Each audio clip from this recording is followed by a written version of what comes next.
Good day, Tamers. Welcome to an episode with me, Gear Swiftly, and this will be my updated best deck in the world, super duper red aggro. I don't want to call it, but it's going to be Greymon Tribal. I hated that name because I always called it red aggro, and then Greymon Tribal came out just after I said that, and it stuck. So, boom. I'm going to play 4 of the Coromon, and the reason we're only playing 4 of these rather than 5 babies in general is because matches don't normally last long enough for you to get a 5th baby out unless you're playing in green.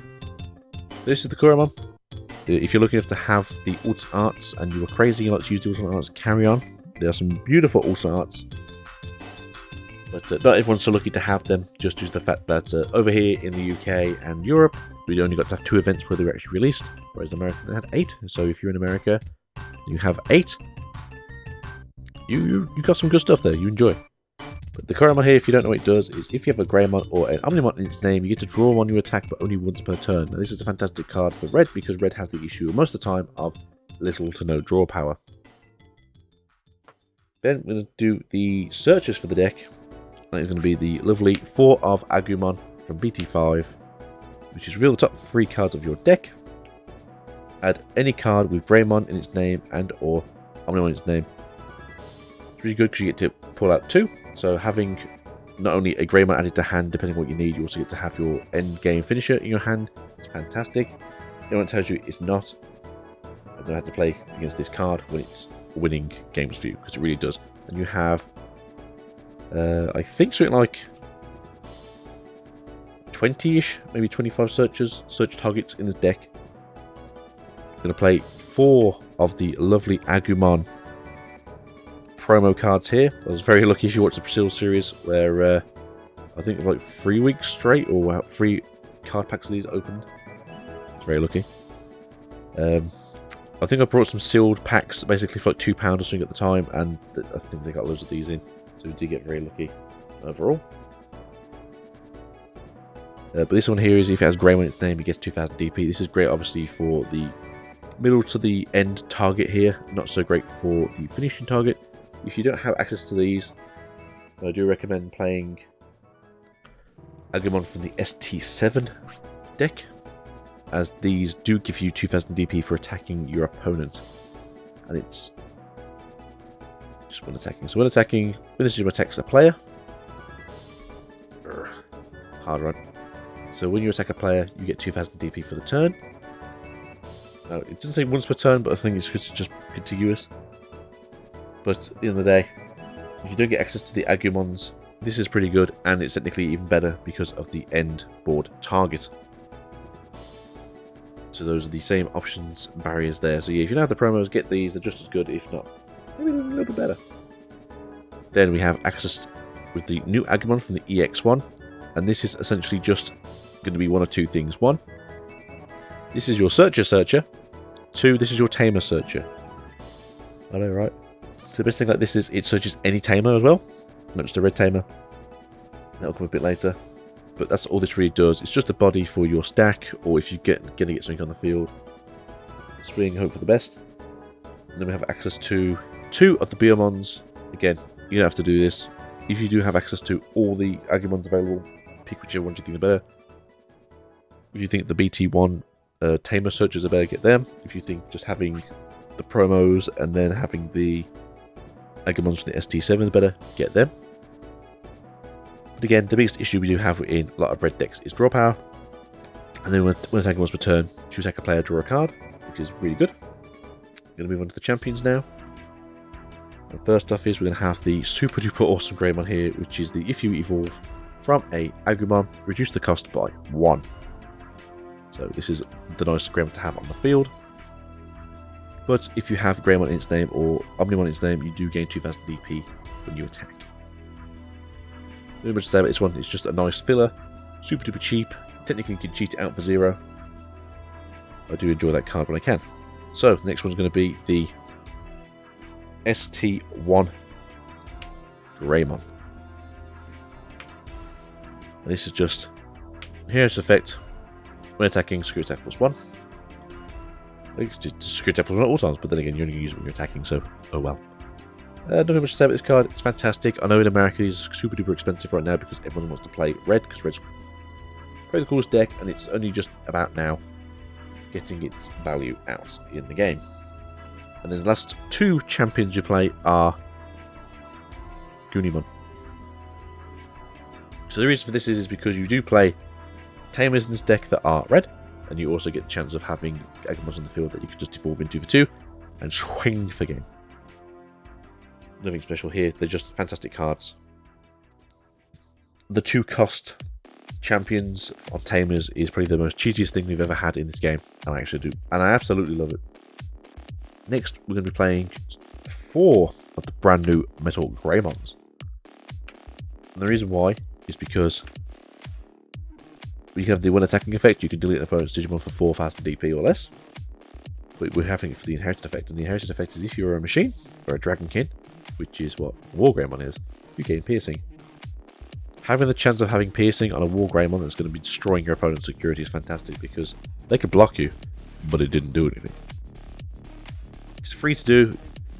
It's fantastic. It does kind of work into the black decks as well, so this could be very useful down the line when we get to BT8, although I don't think it's actually ever played. As the other options in this deck, we have Ultaris mode. You're probably thinking, well, Ultaris mode, and we'll get to that in a little bit.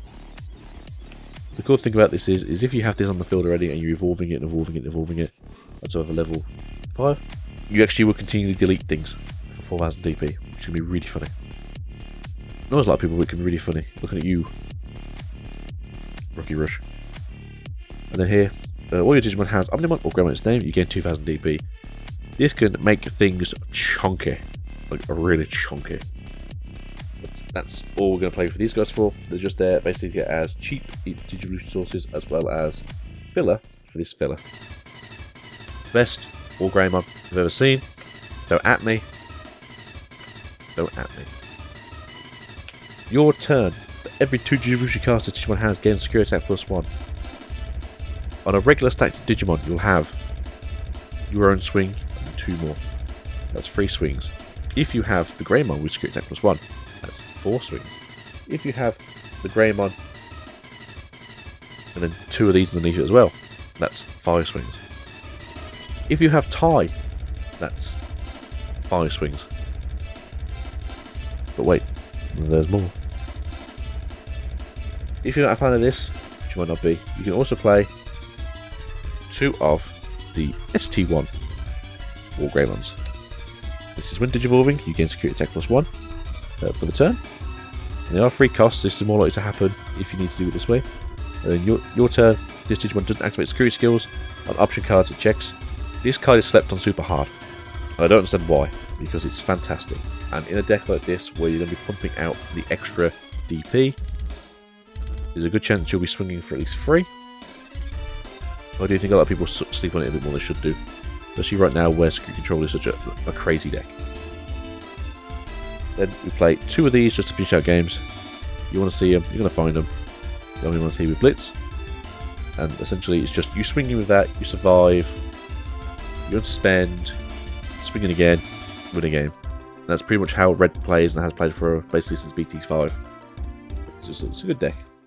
We've got 1 Tai, 2 of the Moxes, and then 1 Nokia. Now, personally speaking, I don't think there's any real amazing way of doing this. I think you could probably just go with 3 Tais, or you can just go with 3 Moxes. I wouldn't play more than 1 Nokia, though, because it's nice to obviously get the hit in security, and you throw it down, then you throw down your search, and then your searcher searches all their stuff, and they bring everything out, and it's a nice little combo piece. But I don't think Nokia is massively important in this deck. It's just nice that after that, if you do evolve into something like the War Greymon for 4, you bring out the Metal Greymons onto the field, you spend this, you cost you 3, you're now at 0, and you can swing. Or the normal Greymons, the free cost ones, do that, spend 2, and then you'll see why having that extra memory at the end of the turn is actually pretty good. So, for this deck specifically, there's no destruction at all, which could be its own downfall, but I think having Gaia Force is just too costly in a meta like this. That's why we're going to play 4 Lyrical Plans. And the reason why is because I want to punch you in the face for 5 every single time I can. you can't stop me. You can't stop me now. No, so I think a Deadly Plan's a really good option here, just because Security Control and Musketeers are so common. That is really annoying, as well as Lilith Loop, although their security options aren't normally too scary. But having the option of basically just punching through things, especially when you're like an 18k or 20k beat stick, most things can't stop you. And then I'm just going to play 2 of the red memory boosts. If you wanted to, you could go 3 and 3. If that's something you'd be interested in, you can do that. Having this obviously is also a searcher for any of your red cards, as well as having a pop for 2. This will help out generally quite well. If it's found security, it just becomes a pop for 2, which again is also pretty good. Now, this is probably my favourite deck of all time. This is probably going to be my favourite deck forever. If I could ever somehow get like 5 of the War Greymon promo for like the top 8, then it'd probably be the most expensive deck I'll ever make. Oh, excuse me. Because that card is just fantastical. And then possibly get the... Is it the evil one that has that, or the evil one, the other one? I don't know. But yeah, I just think that these cards are fantastic and super duper. And beyond a doubt, the best cards in the game. If you've been part of this channel for a long time, you'd know that essentially the War Greymon from the structure deck is just my favourite card. I just think it's got so much potential, and it just never sees the light of day because obviously how the game is, or how it gets treated. But I honestly do think that the War Greymon could really do a number on a lot of these decks right now. Especially with people trying to do for finals, I do think that Security Control could put a stop to this. But I do think the fact that if you're just going to smash for everything, and they can't recover fast enough, I think you could honestly just be that person to end the day. But that's been a Get Swiftly, guys. Thank you for being here. Love you all. Have a good day. As always, stay safe, but keep on playing. We'll see you guys for the next profile, which will be Insectoids. So, have fun, and I guess I'll see you hopefully soon. Peace out. Bye.